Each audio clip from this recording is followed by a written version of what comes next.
Hello and welcome to the Snippets of Leadership podcast. The first connection most of us have with creativity and ideation at work is brainstorming. Brainstorming is a basic, often misunderstood, but still very common tool. Two heads are better than one, so if you need a good idea quickly, it makes sense to bring your team on board.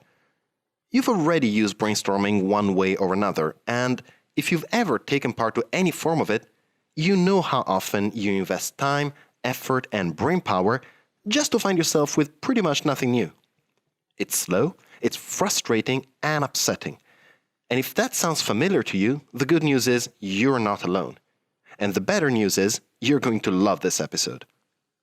Because what I'm going to do is give you a few quick and applicable tools to drastically up your chances of getting that breakthrough you're looking for, and getting it in a fraction of the time you'd normally need.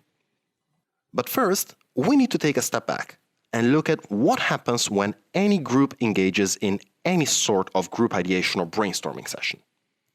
Researchers from the University of Kent have actually done that, looking at 3,215 people brainstorming in 1,088 groups of various sizes.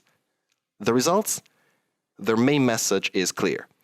It is difficult to justify brainstorming techniques in terms of any performance outcomes, and the long-lived popularity of brainstorming techniques is unequivocally and substantively misguided. Now, before you start going about how brainstorming is a thing of the past and other structures are much better, and you start taking out your post-its and sticking them all over the room, you want to hear the full story. Yes, this research says brainstorming is pointless. But what's really interesting is why it is pointless.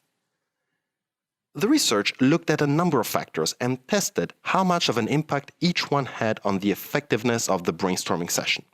And they found that pretty much nothing has any effect on how successful each session is in terms of generating new and interesting ideas. It doesn't matter what tools you use, what meeting structure you follow. It doesn't even matter if you have some people in the room that don't say anything for the whole meeting and don't participate. None of that has any major effect on the end result. But one thing does. There is one single element that determines if you're going to generate good and interesting ideas as a group or not. The level of social pressure within the team. Basically, how much people are comfortable interacting with each other and letting their guard down. So this immediately tells us two things. Number one, you can forego any methodology or meeting structure or gimmick like post-its or anything that does not effectively circumvent or eliminate social pressures. There is simply no point in using them because they have little effect.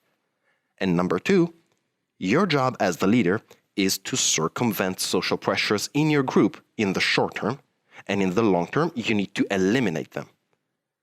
So, as you see, there is again a lot to unpack. So let's start breaking it down. We have seen how ideation follows a two-step process that you need to dominate if creative leadership is your goal. In step one, you generate as many ideas as you can. In step two, you then find connections between those ideas. Now, if you're in a room where you have a lot of social pressure, for example, because you don't want to look stupid in front of your boss or colleagues, your first impulse will be to throw in a few conservative ideas that will help you save face and show that you've done your part. If everyone thinks and behaves this way, though, you will only receive a limited amount of ideas that you've probably already heard and add nothing to the end result. So, you know when you hear the sentence, say whatever comes to mind and don't judge other people's ideas in any group ideation session? Well, this is why. You want everyone to throw in as many ideas as they can, because you want to build enough material to work with. But if you haven't done the background work of explaining these concepts and building a pressure-free work environment, saying you should not feel judged and shouldn't judge others will do nothing because everyone judges everyone, or at least everyone feels judged by others by default.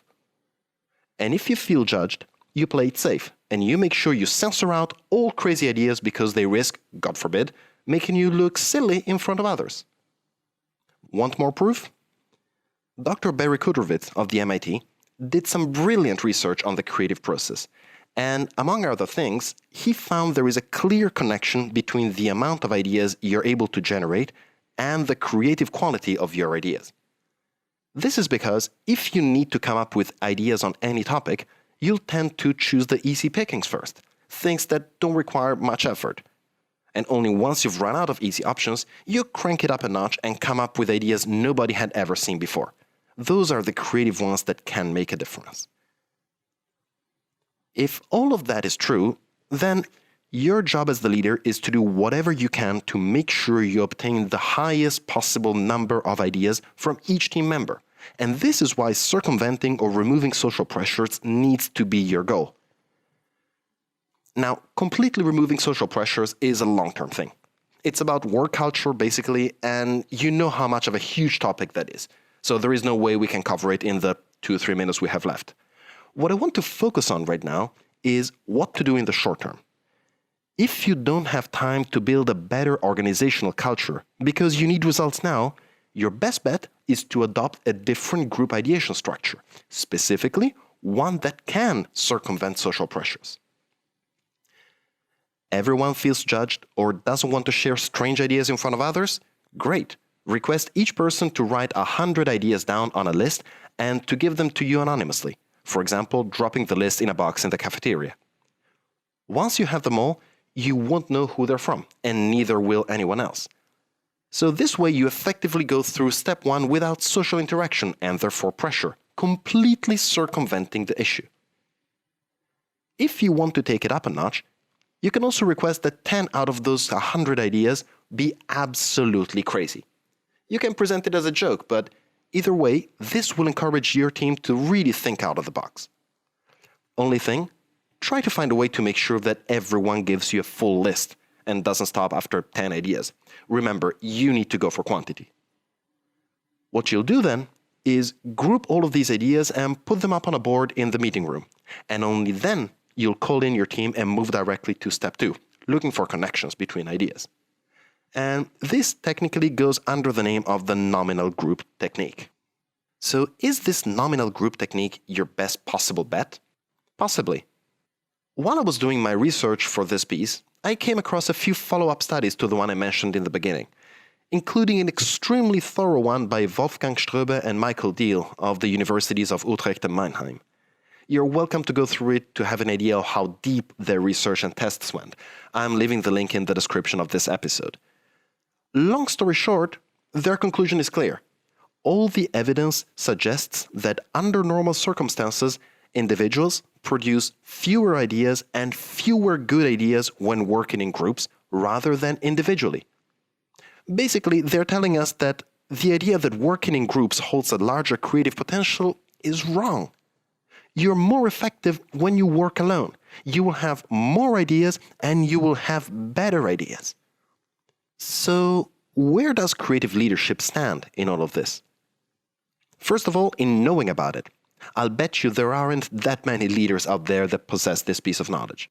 Secondly, if it is true that ideating alone is better than doing it in groups, your goals are clear. Number 1, learn everything there is to know about individual ideation processes and implement it. And number 2, pass it on to everyone in your team. If you do that, and you then bring in the nominal group technique, you'll be reaping the best of both worlds, and the results will be insane. So, all that remains to be done is looking at those individual techniques.